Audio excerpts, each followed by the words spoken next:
Kusoo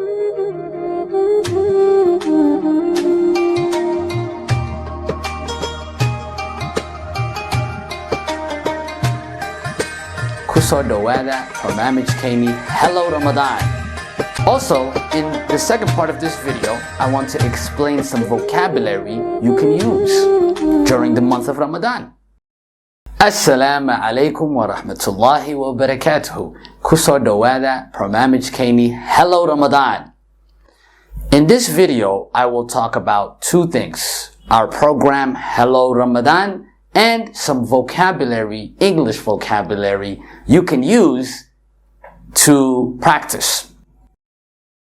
Ardayda waxaan bushaareynayna iyo Iqra family dhammaan inaan bilaabino programkeeni Iqra family Hello Ramadan.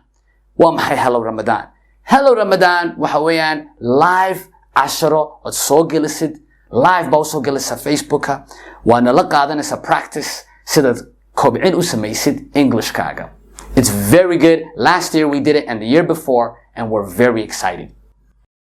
Also, in the second part of this video, I want to explain some vocabulary you can use during the month of Ramadan. Let's begin. Are you ready? Great. Number one is fast. Fast. Fast.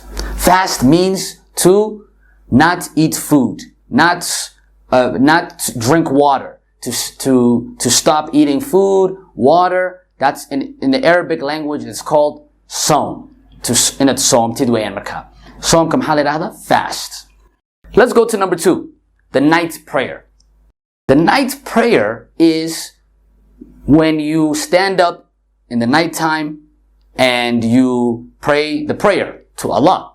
That's called the night prayer. The extra supplementary prayers that are good for you. It's called the night prayer. Marka night prayer, waxaa laga wadaa salaada leylka, habeenka. Okay? Let's go to number three, a very important verb. Abstain. Abstain. Abstain. Abstain means to stay away from. To stay away from. To remove yourself from.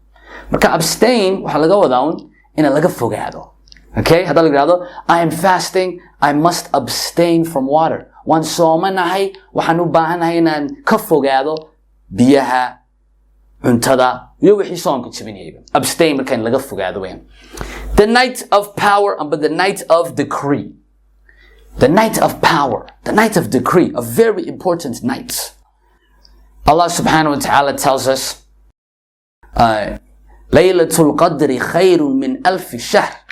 The night of power, the night of decree is better than 1,000 months. That is a very beneficial time.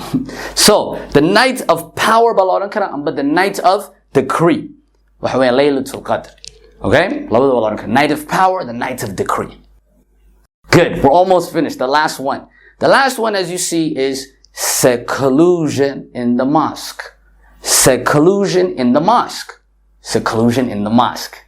Seclusion in the mosque means i'tikaf, to stay in the mosque, to not go anywhere. Usually the last 10 days you stay in the mosque and you pray, do good deeds, read the Quran. That's called seclusion in the mosque. Marka ina masaajidka joogtid oo Quran akhridid, waliba 10ka cisho ugu dambeeyay Ramadaan hadii jeer waa masaajidka kala jooga, waxa lagu yiraahdaa English seclusion in the mosque.